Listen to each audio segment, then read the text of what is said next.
है एक गांव की। एक बार एक गांव में दो दोस्त रहते थे। दोनों की मित्रता बिल्कुल पक्की थी। दोनों एक दूसरे के सुख दुख में पूरा साथ देते थे। दोनों की दोस्ती काफ़ी अच्छी थी और दोनों की दोस्ती की जो मिसाल है वो पूरे गांव में थी। पूरा गांव उनकी दोस्ती की मिसाल देता था। एक बार क्या होता है कि एक दोस्त परेशान सा रहने लगता है। ना ही वो बातचीत करता है, ना ही वो अच्छे से खाना पीना खाता है और दूसरे दोस्त के साथ वो समय भी कम गुजारता है। तो कुछ समय तक तो वो देखता है। उसके बाद उसका दोस्त आखिर उससे पूछ ही लेता है कि अगर तुमने अब सच्चाई नहीं बताई कि तुम्हारे ऐसे रहने की क्या वजह है तो आज के बाद हमारी जो दोस्ती है वो ख़त्म हो जाएगी। तो वो वादा देकर अपने दोस्त से पूछ लेता है कि सच्चाई क्या है। तो उसका दोस्त उसे ऐसी बात बताता है जिसे सुनकर उसके दोस्त के पैरों के नीचे से ज़मीन खिसक जाती है। वो दोस्त उसे बताता है कि मेरे तुम्हारी वाइफ के साथ पिछले 2 साल से फिजिकल रिलेशनशिप हैं। और यह बात सुनने के बाद उसका दोस्त और बिल्कुल गुस्से में लाल हो जाता है। उसे समझ नहीं आता कि ये मेरा बेस्ट फ्रेंड है, पक्का मित्र है, और उसके मुंह से ऐसी बातें सुनकर उसे अपने कानों पर विश्वास नहीं होता। वो सोचता है कि अब मैं क्या करूं। उसके सोचने समझने की जो शक्ति है वो बिल्कुल ख़त्म हो जाती है। वो अपने दोस्त को बताता है कि जैसे ही तुम काम के या किसी दूसरे सिलसिले में घर से बाहर जाते हो तो तुम्हारी पत्नी मुझे फ़ोन करके बुला लेती है। तो दोनों के बीच में जो है बहस होती है, थोड़ा बहुत लड़ाई झगड़ा होता है। उसके बाद वो अपने दोस्त को और एक ऐसी बात बताता है जो उन्हें कुछ सोचने पर मजबूर कर देती है। कुछ समय बीत जाता है। उसके बाद यह बात पता चलती है कि उसी गांव में 4 लोगों का कत्ल हो जाता है।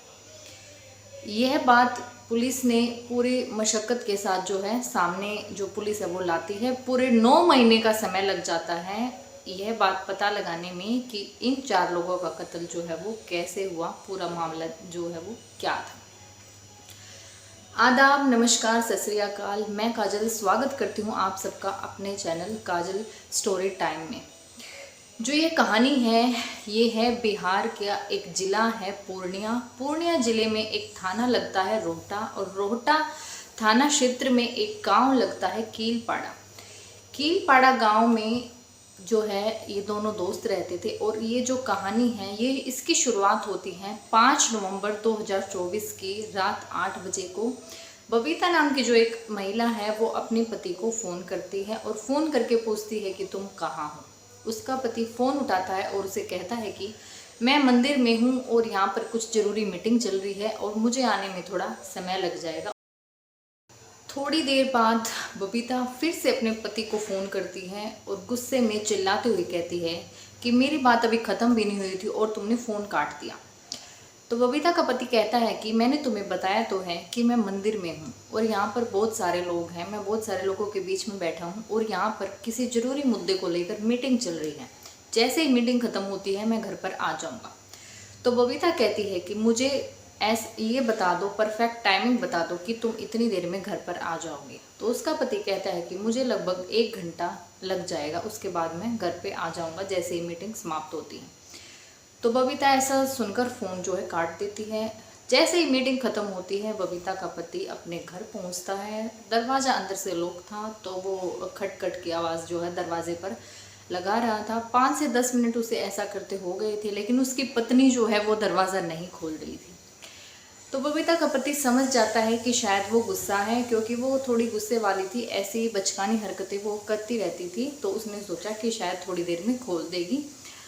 वैसे भी वो कई फ़ोन कर चुकी थी और उसका पति जो है देर से आया था। लेकिन कुछ देर बाद भी जब बबीता दरवाज़ा नहीं खोलती है तो उसका पति खिड़की से झांक कर देखता है। एक ऐसा दृश्य, एक ऐसा भयानक मंजर उसकी आंखों के सामने उसे दिखाई देता है कि उसके पांव तले की जो ज़मीन है वो खिसक जाती है। खिड़की से जैसे ही उसने झांका तो उसने देखा कि फंदे पर लाश लटकी हुई है, उसके 3 बच्चों की और उसकी पत्नी की।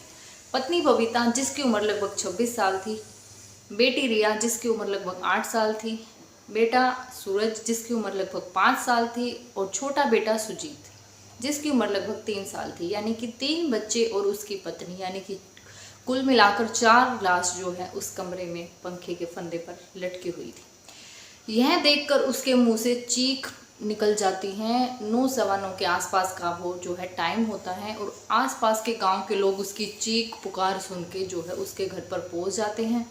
दरवाजे को तोड़ा जाता है, पुलिस को बुलाया जाता है, पुलिस आती है, शवों को पोस्टमार्टम के लिए भेज देती है। और गांव के लोग भी यह सोच रहे थे कि आखिर ऐसा क्या हुआ कि वही बच्चों ने और पत्नी ने मिलकर ऐसी घटना को अंजाम दिया, सुसाइड किया। बबीता के मायके वालों को भी फ़ोन करके सूचना दी जाती है, उनको भी बुलाया जाता है।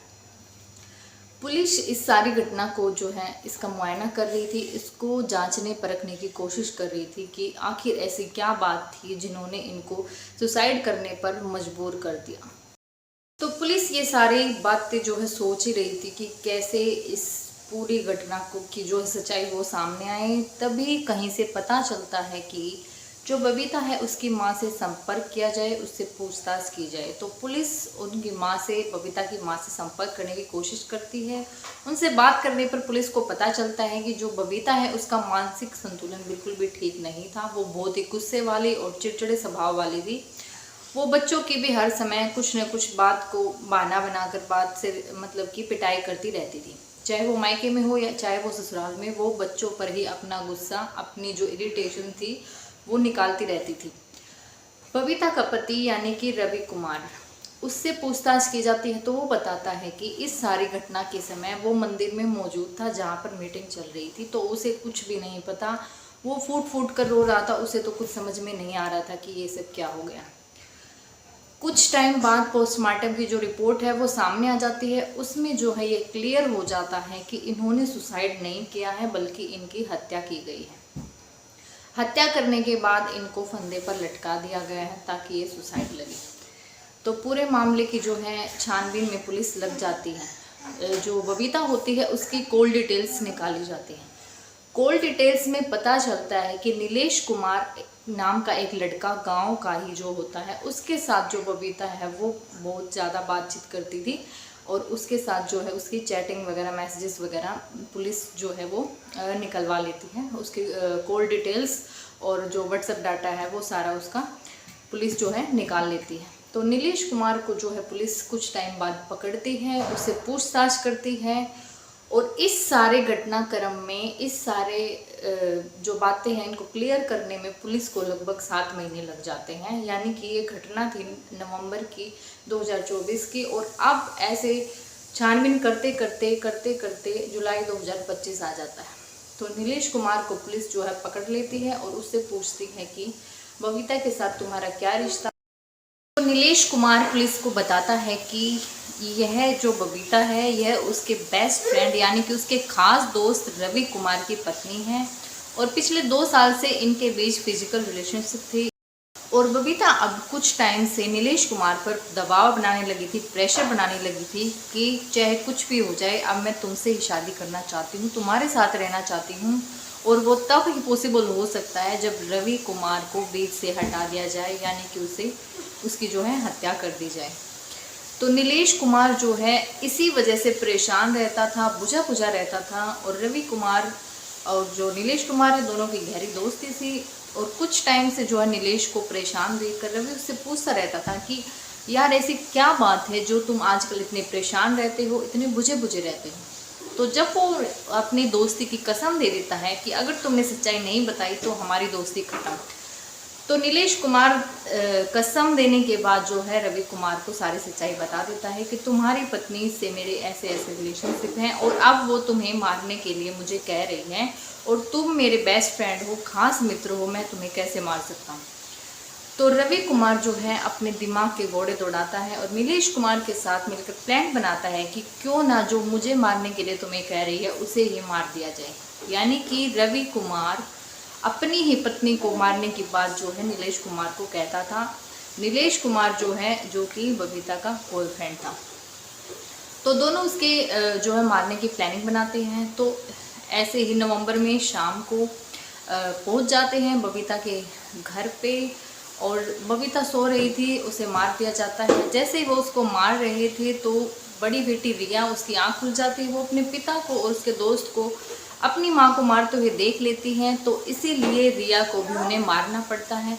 इसी बीच दोनों बेटे भी जग जाते हैं तो उन्हें भी मारना पड़ता है। तो ऐसे करके एक लेडी की वजह से 3 बच्चे और खुद वो लेडी जो किसी और को मारने की प्लानिंग कर रही थी, उसकी खुद का काल आ जाता है, उसकी खुद की ही मौत उसके पति के हाथों हो जाती है, जबकि वो अपने पति को ही मरवाना चाहती थी।